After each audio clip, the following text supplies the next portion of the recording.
Yo.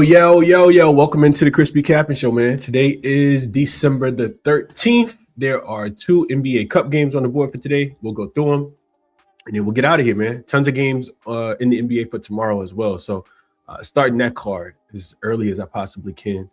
As far as yesterday goes, 2 official plays for me. We end up with a split. Pacers, I tweeted out last night. They were covering until they won.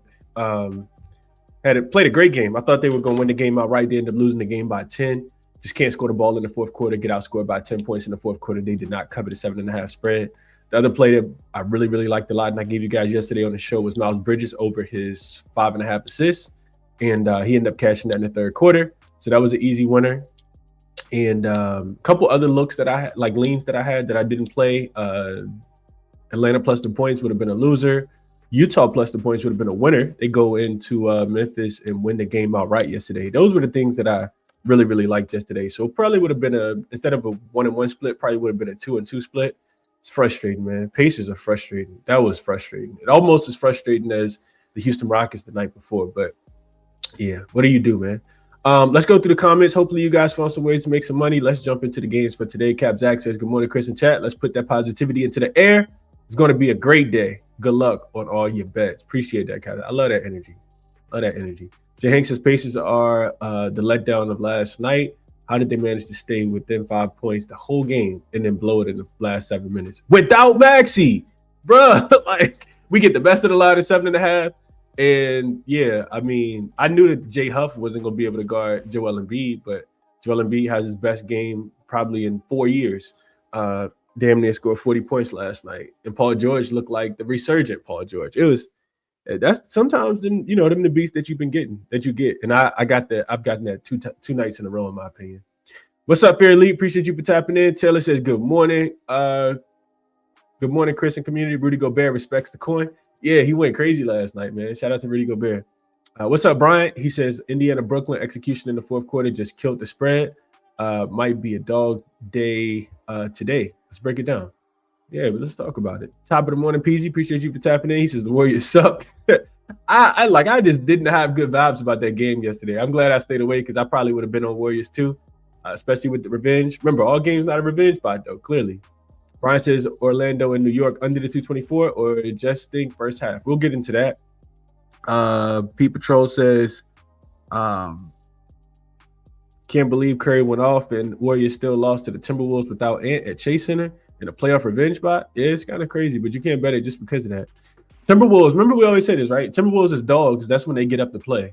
You don't really want to fade the Timberwolves as a dog. And I understand they didn't have Ant. I understand it's a revenge spot, but for whatever reason, like the last time Timberwolves were dogs, I think it was against OKC, and they were in OKC.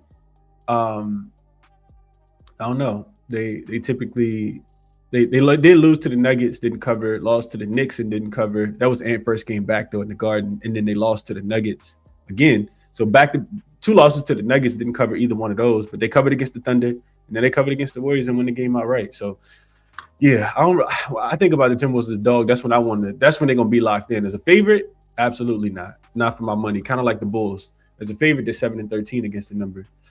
All right, let's jump into the games, man. Good morning, Brian. He says, good morning, Chris. I believe the favorites are in the Stars point guard and the star point guards will show out today. Looking forward to a New York and OKC matchup. We won't talk about it. Call me Aries says, Jimmy Butler out there just collecting a check under him. Been hitting a bit. Yeah, I didn't watch the full game, but I did look at the box score this morning and saw Jimmy didn't really do a lot of anything yesterday. My contact came out. All right, let's jump into the games for today, man. So we'll start with Jackson. Yeah, AI Sports Betting Tool. Link is in the description if you guys are interested in checking it out. Yesterday, Jackson split. Jackson would have took my money if we went head to head because I was on the Indiana Pacers plus the 7.5. Jackson like Philly minus the 7, and that ended up being a winner. Even though you could have got a 5, even though Maxey was supposed to be ruled in when we talked about the analysis, it didn't even matter. So caught the short end of the stick there. Jackson did not, but Jackson did lose on Brooklyn Dallas under the 222.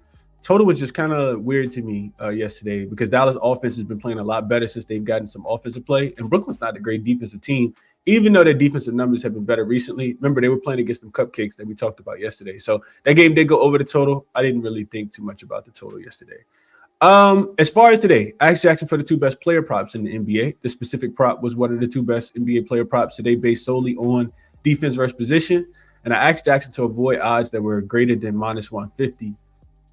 Jackson likes Jalen Brunson over his 29.5 points. Best odds are available on minus 104. It doesn't tell me what book it's on. But it says Brunson is set up for a massive scoring night against Orlando Magic defense that's generally solid. Oh, I'm sorry. That defense that, while generally solid, has specific weaknesses that align perfectly with Brunson's elite scoring profile. So defense versus position matchup. The Magic are ranked 28th in the NBA when it comes to defending mid-range shots. This is a critical vulnerability, as Brunson does a significant portion of his damage from the area. Furthermore, Orlando is noted as being weak against pull-up jumpers, which accounts for 46% of Brunson's scoring. This is a textbook statistical matchup that where the player's strength directly exploits the opponent's weakness. So then you got recent dominance versus opponent. Brunson's already proven he can exploit this matchup, averaging 31.3 points per game in 3 previous matchups versus the Orlando Magic this season. Crucially, he scored 30 or more points in all 3 matchups. Injury impact. So the Magic will be without king wing defender Franz Wagner, who is considered one of the best defensive players on the team. While Wagner may not have guarded Brunson directly, his absence weakens the overall defensive structure, making it hard for Orlando to rotate and contain New York's primary scorer.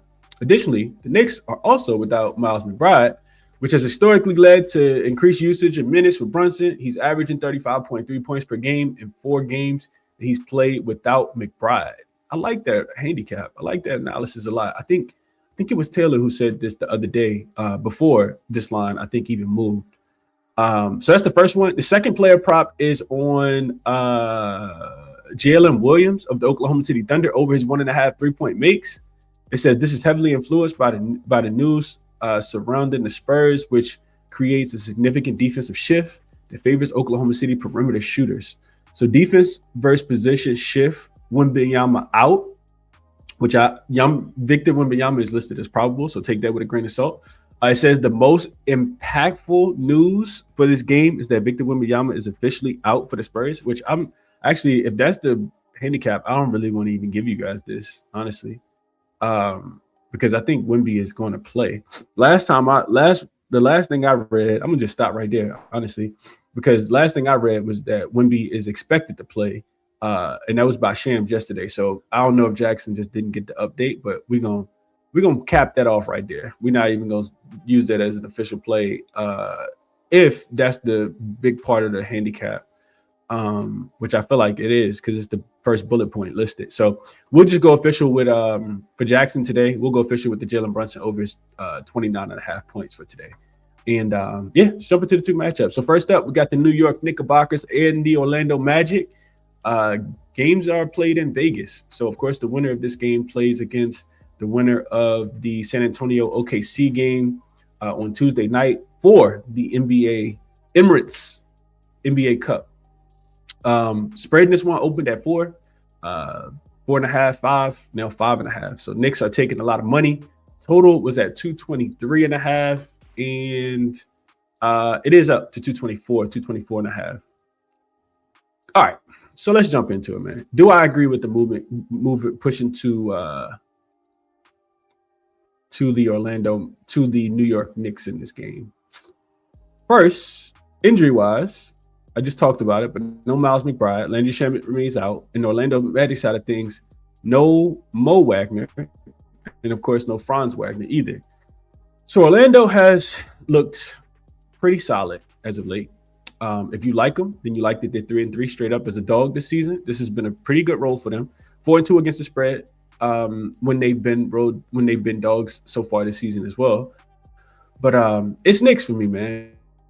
Knicks or nothing for me. There's still a 5 left at Fanatics.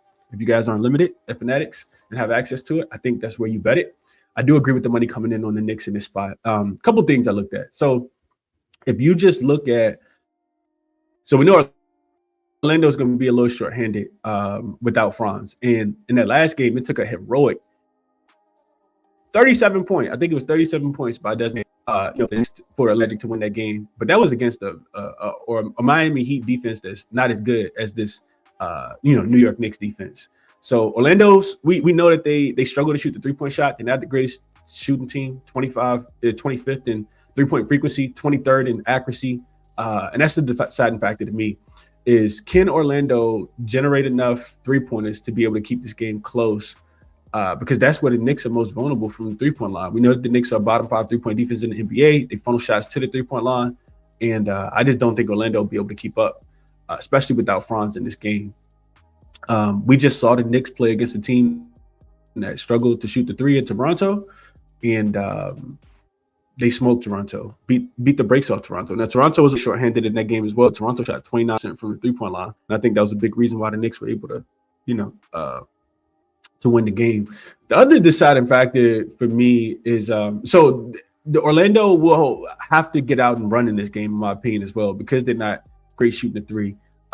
They are second in frequency as far as transition-wise on the season, 5th in efficiency.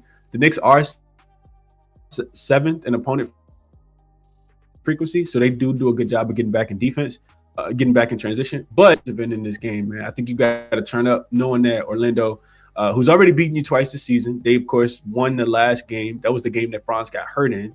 But I think Orlando got to bring it defensively in this game, and I think that they will. I think, in my opinion, a big factor is OG Anunoby, being able to be available in this game. On the season, the Knicks are 11-4 straight up and against the number with OG on the floor. And their average margin of victory is right at 8 points. They're 4-0 against the spread and straight up in their last 4 games with OG in as well. And I think that the defense just gets a lot better, kind of like Zach Edey. I think the defense gets a lot better with him on the floor. So I like the Knicks in this game, minus the 5, or like the total, because we've seen these teams play a couple different times. And I think it's set about where it should be. Like, we know that these two teams play the complete opposite, right? Last 5 games, Knicks are 4th in offensive rating, 8th in defensive rating. They play at the 2nd slowest pace in the league. But on the opposite side, same time frame, the Magic are 29th in offensive rating, 4th in defensive rating, and they're playing at the 6th fastest pace. So, like, I don't even think I want to get involved on a total in this game, because it could be super high scoring, if the Magic are making shots. But if I had to guess, I would say not. And that's the other thing is, like, not like the Knicks can't score. Like, it's just that, like, I just don't like when two teams are playing completely different pace. Like I said, Knicks 2nd slowest pace last 5 games. Orlando is 6th in pace last 5 games. So I know Orlando want to push. If Orlando wants to push, the Knicks can play that game. Their offense is super efficient as well. I think they got I wouldn't say a couple mismatches, but I like them on the boards in this game. I know Orlando's a pretty good rebounding team. Let's see. Mitchell Robinson rebounds at 5.5, only available on 2 sports books right now. Already juiced to minus 125. I think that's a pretty good look in this game as well. He's done pretty well in the 3 matchups that he's played against them. So yeah, those are my thoughts on the game. I like the Knicks, and I'm not really decisive on the total. So let's go through the comments, see what you guys are thinking real quick, and then we'll push to the next one. Get out of here, man.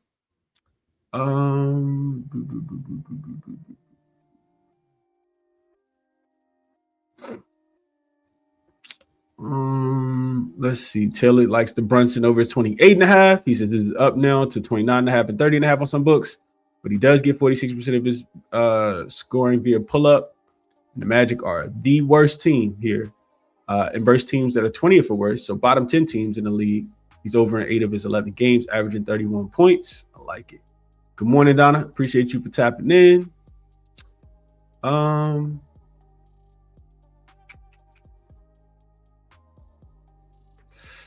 Collect says, like the live, 47 people here. Yes, I think it's 60-something people here now, but yeah, that'll help. Keon says he's playing, but on a minutes restriction. Yeah, that's what I thought I heard too. Appreciate you, Jay Sunshine. Tell us it's also I love the spot because the Magic are great at limiting spot up shooters, and that's not the DNA of the Knicks. OG, Bridges, Hart, all spot up shooters. Tends to make me think more usage for Brunson. I mean, in a high stakes game like today, if you guys have been around for a couple years now, you know the stars will be stars parlay is something that we used to talk about a lot, especially in these big games, right? Like we don't always have to guess. We sometimes we know where the ball's going to. So could not talk you off of Brunson over his points prop. Fourth and one says, peace, Chris.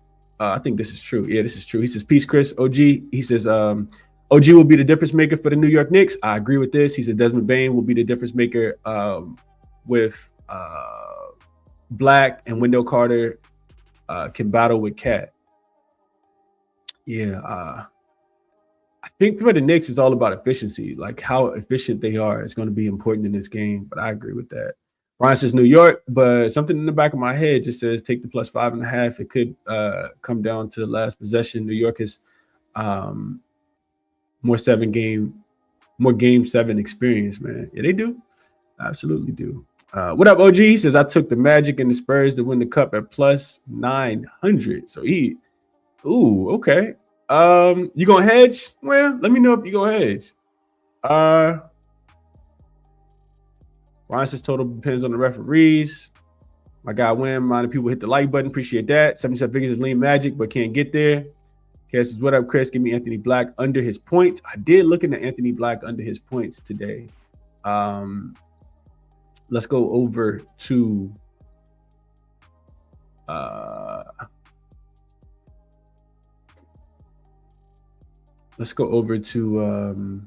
Outlier. So let's see. All right, so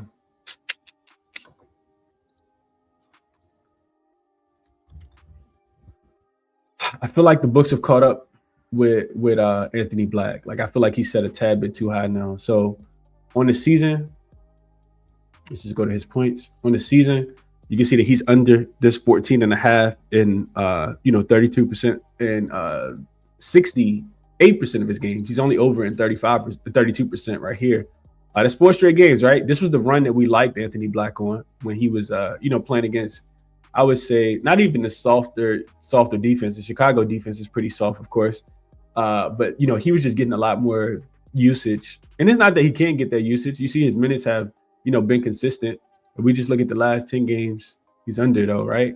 He's under in 7 of these last 10 games. Still getting the minutes. The minutes are still there. Field goal percentages just come down a little bit, shooting 41% from the field and 32% from the 3-point line. So yeah, I was looking at Anthony Black as well. You can see the insight here says Anthony Black has failed to exceed 15 points in 15 of his last 19 games versus top 10 defenses for points allowed, only averaging 10.6. So this I know that the usage will be there without Franz, but this was something that I considered. If we just go here really quickly, we look at games played without Franz this season, which only will be a couple, right? Actually, only one. He had 10 points in that game against Miami. That was more, and he was at home in that game. This was more so just because, in my opinion, Desmond Bane got hot. You can see that he did shoot just 33% from the field, 5 for 15 from the floor. And also, if we come back, we add Franz back, but we take Paolo off. We can see that this is where he was scoring the basketball a little bit more. 14.5 was the line, and this is when he was doing a little bit better. About 50% averaged right at 15.5. So hasn't really done that well. And then, of course, if you if you look at just the matchup specifically, which I was looking into, it's not the greatest for Black. He gets a lot of his points in transition. I think the Knicks transition defense will be pretty good. I don't really trust this spot up jump shot, which he gets about 22% of his points there. Knicks are not the greatest spot up defense, but I don't think it's going to be Black out here knocking down the threes today. That's just my opinion. His threes are at 1.5, and you can get plus 140 for him to hit 2. He's going under that number in 4 straight games. He's hit 1 3 or less. And this is juiced to the under at minus 186. So If Black's not going to be able to knock down shots and we expect the Knicks to be able to get back in transition, then I think that they will. I think that Black will struggle specifically. So that's my thought process on this first game. Let's move over to the next. So we got let me just get my screen back up. We got the San Antonio Spurs against the Victor Wembanyama San Antonio Spurs against the Oklahoma City Thunder. So line this one open, looks like 10.5 for the Thunder, came down to 10, pushing to 11. I see on a couple books now. It was at 10.5. It was that 10, solid 10 this morning. I woke up, total open to 25.5. It's all the way up to 232.5 now. You can get a 231.5 on DraftKings if you're interested, with a little bit more juice, about 5 cents more juice. And man, what do we say? All right, so just because I haven't used it today, let's just go straight to the Money Baller. Link is in the description. For all the resources that I use, link is in the description if you guys are interested in checking it out. So no situational stuff here, of course. We can see that the last time that these two teams played, I like to look at these past matchups sometimes. Thunder beat the Spurs in San Antonio. This was last season, of course, 146-132. And then the Spurs beat them 110-104 when they played earlier in the year last season. This was before Thanksgiving. So we come down, we look at the schedule. This is the thing that really jumps out to me is right here. If I just look at the Thunder last few games, they've just been manhandling everybody. It's so hard to want to bet against them, especially after they did the San Antonio Spurs, the Phoenix Suns the way that they did. Now, granted, the Suns were shorthanded without Devin Booker. I'm not sure if it would have really mattered. These margins right here, 49, 30, 21 against the Mavs. You know, one thing you can, like, if you want to poke hole in the Thunder and find a way to take San Antonio, Victor Wembanyama being back, of course, is a big factor. But also, like, the Thunder haven't been that great on the road this season. Like, this is a neutral game for the Thunder. And the only reason I haven't bet this yet, because I got a little bit of PTSD. I talked about this the other day. I had a lot of money on the Thunder last season when they were playing in Vegas against the Houston Rockets, and they got absolutely manhandled in that game. Just got bullied. Couldn't make a three. I remember them shooting like 3 for 30 from the three-point line. Couldn't score the basketball. Houston won the game. That scares me a little bit if I want to lay this big of a number. How efficient is Victor going to be without, having played in them? I think it's a month. I think he hasn't played like the 14th of November. That's the scary part for me. On the road this season, though, the Thunder have been still really, really good. They're plus 15.7 as far as points per game, as far as point differential per game. They beat the Warriors by 12. They beat the Jazz by 30. The Trailblazers by 8. The Jazz by 32. The Pelicans by 17. The Hornets by 13. San Antonio as a dog this season is something that we've also talked a lot about. They've been good in this spot. Kind of excellent. Went into LA, smoked the Lakers. The Lakers, of course, not nearly as good as this, defensively as this Oklahoma City Thunder team is. 6-3 straight up and against the spread, though, are the Spurs catching double digits this season. They actually winning these games more than they're losing them as a dog. So because I couldn't really get there on the side, but if I had to play side, I'm playing Thunder. Even with Wemby back, I think I'm playing Thunder. But I'm not as confident in that. What I do like, even though it's moved, I like the total. I think the game goes up and over. I think when I think about the way San Antonio will have to score the basketball, if we come down here, actually, I'll show you guys this. If we come down here and we look at team comparison, San Antonio is gonna have to be efficient from the 3-point line. So we come down here, we can see that they are 4th in corner 3 field goal percentage. And the Thunder, if they have a discrepancy, I always talk about this, it's their corner 3 that they give up because they don't allow you to score in the paint at all. So 39.6 is the opponent corner 3 field goal percentage, which is bottom 8 in the NBA. You can see right here for the Thunder. So Spurs going to have to get them up. I think that they will get them up.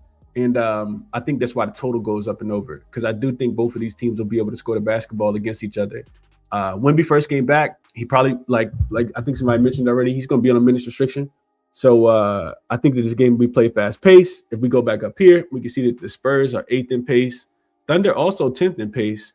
And I feel like recently we've seen both of these teams be able to score the basketball and play a little faster as well. So if we just look at the last 10 games, we can see that the Spurs are still 8th in pace. They're 6th in offensive rating. OKC 4th in offensive rating, 1st in defensive rating, and top 10 in pace as well. Total wise, you can see Thunder 6-4 to the over, Spurs 7-3 to the over. I think if the Spurs are going to be able to keep it close, it's going to be because they're knocking down the shots from the 3-point line. So yeah, that's the way I see the game. I want to bet over. I haven't bet it yet. I'm behind the number, of course, but I feel like more recently when I've been finding overs, what am I trying to do? I'm trying to get back. Okay. When I've been finding overs that I like, I feel like they like the line don't really matter. Like it just goes over even the closing number. So I want to bet over 231.5 is what I have listed on my short list for this game. Let's see what you guys are thinking. From a player prop perspective, I didn't dive too deeply, but man, I said this in the last game. Really liking Mark Williams under his points. And OKC held every opponent, every Phoenix Sun player stayed under their team total. Now, Phoenix is not a great 3-point shooting team, however. They're not bad shooting the three, actually. But that brings me back to Luke Cornett. I probably would look at him under his points in this game. Number probably super low. I'm not even sure if they have his number, honestly, because Wemby is back. Do we have Wemby? Yeah, Wemby's listed at 18.5 on DraftKings. I kind of think Wemby would struggle to score the basketball in this game as well. So we'll see if we get Luke Cornett lines late, but he'll be somebody that, just likes to score the basketball on the interior. He'll be somebody that I'll be looking to fade. All right, let's see what you guys are thinking here. Let's see. Tellus has also loved the spot for, I read that already. Anthony Black over his rebounds and assists. Rocket Sauce says. Cav says, what up, Chris? Give me Anthony Black under his points. I read that one already. Wham says, I will hedge only if OKC beats the Spurs. I think the Spurs can beat the Knicks if they win. Spurs can beat the Knicks. Spurs get hot from the 3-point line. They may have a chance. Wemby would need to look really good also. Kev says, also give me the under on Josh Hart. Give me Josh Hart under his assists. I didn't even look at that number. Okay. OG had a tendency to get fouls. I think Mitchell Robinson will be effective with his experience. I agree with that, 10 acres. I was on the Sixers last night because of Jackson. I shouldn't even read that. Taylor says SGA 7 assists. Spurs ranked 10th best versus the pick and roll ball handler. Translate to them allowing the 23rd most assists, most spot up points. SGA versus teams ranked 13th for worst versus spot up shooters. He's over in 8 of his 11 games. I can see that. 7 assists. I still think that the Spurs defense is going to look a little bad, and I think that they're going to play super fast. So that's why I like points. Cash says, give me Dylan Harper under his points, rebounds, and assists. All of that. Okay. Not beating the Spurs by 10. With Wemby, really like the Spurs here. They have guards that can penetrate what OKC likes to do on defense. Whew. All right. Okay. A lot of Spurs love here. OKC has a weakness in its interior defense. They shoot lights out, so it never shows. It's interior defense. William says, that's interesting. Okay. Brian says, Chris, can you check last year's totals on the semifinals in the Vegas Cup games? Curious, I'm pretty sure they all went under. Yeah, I gotta figure out the parameter for like the round though. So maybe I can tweet that out later, Brian. But yeah, I will have to check that out. Hardenstein back tonight as well. Hardenstein is not back tonight, right? He is out. No, he is back. Yeah, he's back. Him, Chet. They got their starting 5 from last year back. And man, Dom says Thunder -10. They're too professional to go to Vegas to be playing around with the Spurs here. Jarrell says first time OKC got to win. First time OKC got a win by 9.5 since November. I'm all over okay. will be on minutes restriction. Peace, Chris. What up, dude? So got the Knicks at -4.5 and Josh Hart over his points and rebounds. Wemby is playing. What else y'all saying? Took the Thunder -10.5. What up, Mario? He says, you got practice or game today, coach? Game day today, man. We play at 1. Yeah, we need to bounce back. We got smoked last week. So yeah, game day is at 1 today, man. We had a really good practice on Thursday, though. When I say kids that don't know anything about the game of basketball, like it's very fundamental. Like when you dribble, make sure your hand stays on top of the ball. You can't pick it up and run with it. Like we out there doing that type of stuff. But it's fun though, man. It's so much fun. They got so much energy. A bunch of different drills and games for them to play to develop their skills. It's good stuff, man. I'm enjoying it. So yeah, we played today at 1. Looking to get our first win of the season today, man. Hopefully we can do that. We had a really good practice, like I said, on Thursday. So yeah. All right, let's get into the quick recap, man. Knicks for me, if I'm betting, I just hate getting to the worst of the number, but I want to find a way to play Knicks. Maybe it's live. I do think the Knicks win the game pretty comfortably. Orlando team total under. I don't think Desmond Bane has a big game. I think the Knicks slow down Orlando's offense like they did in the last game that these two teams just played. And then in the second game, like we talked about it's San Antonio and OKC over the 231.5 for me if I'm betting that game. I think that's the best number you can get. Let me just double check. Total points.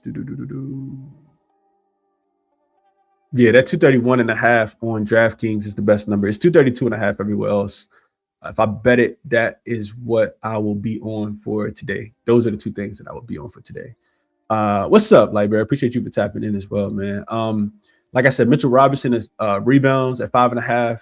It's definitely something that intrigues me a lot. I